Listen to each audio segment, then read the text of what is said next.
আমার পিএলআইডি সমস্যা ছিল। পিএলআইডি সমস্যা ছিল কত বছর যাবত? প্রায় 2 বছর যাবত। 2 বছর যাবত। আমার ভারী কাজ করতে পারতাম না, আবার হাঁটাচলা করতে পারতাম না।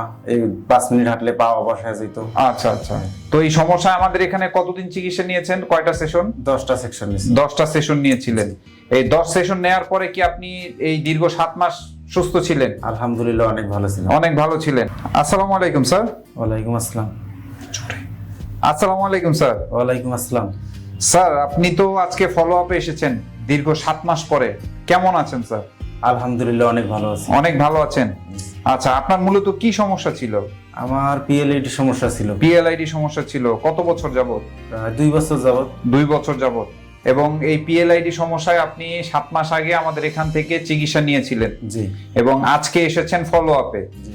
আচ্ছা, তো স্যার সর্বপ্রথম আপনার পরিচয়টা একটু জানি, আপনার নামটা একটু বলবেন। আমার নাম মোহাম্মদ আনোয়ারুল ইসলাম।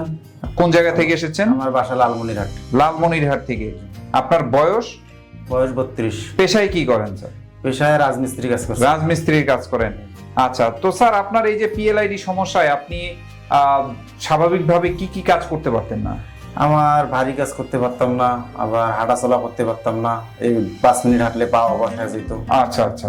তো এই সমস্যা আমাদের এখানে কতদিন চিকিৎসা নিয়েছেন? কয়টা সেশন? 10টা সেকশন নিয়েছি। 10টা সেশন নিয়েছিলেন। এই 10 সেশন নেয়ার পরে কি আপনি এই দীর্ঘ 7 মাস সুস্থ ছিলেন? আলহামদুলিল্লাহ অনেক ভালো ছিল। অনেক ভালো ছিলেন। জি। মানে আগের মতো স্বাভাবিক কাজ করতে পেরেছেন? জি জি। আচ্ছা, তো স্যার অনেকেই বলে যে আসলে অ্যাডভান্স আকুপাংচার নেয়ার পরে পার্মানেন্টলি ভালো থাকা যায় কিনা, এটা সম্ভব কিনা, আপনার কি মনে হয় এটা কি সম্ভব? না, এখানে চিকিৎসা নেওয়ার পর অনেক ভালো থাকতে পারবেন। আচ্ছা, অনেক ভালো থাকা যায়, স্বাভাবিকভাবে কাজকর্ম করা যায়। কাজকর্ম করা যায়। আচ্ছা, তো স্যার এই যে 7 মাসে আপনার তো কোনো ধরনের সমস্যা হয়নি না, যেটা কোনো- চিকিৎসার আগে ছিল? না না, কোনো ধরনের সমস্যা আচ্ছা, নেই। এবং স্যার আপনাকে আজকে ফলো আপে আসতে বলছিল, তো ওই ফলো আপে আপনি এখানে এসেছেন। জি। তো স্যার এই 7 মাসে আপনার কি ব্যথা বেদনায় কোনো ডক্টরের কাছে যেতে হয়েছে? না না, আর কোনো ডক্টরের কাছে যাইনি, এমনকি ব্যথার ওষুধও খাইনি। ব্যথার ওষুধও খান নাই?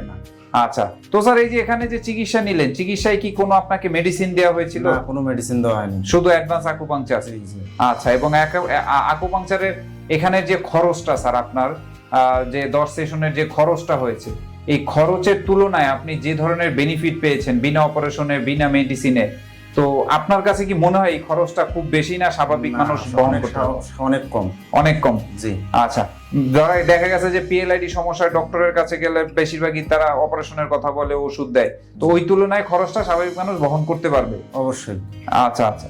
তো স্যার আপনার মতো আরো যারা আছে, যারা হয়তো একটু ভুগতেছে যে পিএলআইডি সমস্যা বা ব্যথা বেদনায়, এবং ভাবতেছে যে অ্যাডভান্স আকুপাংচার নিলাম, নেওয়ার পরে কি সুস্থ থাকা সম্ভব কিনা, তো তাদের উদ্দেশ্যে কিছু বলবেন কিনা?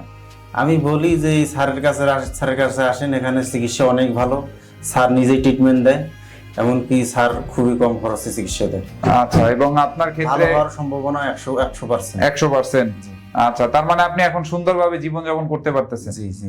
আচ্ছা আচ্ছা, ধন্যবাদ স্যার আপনাকে অসংখ্য। আসসালামু আলাইকুম। ওয়ালাইকুম আসসালাম।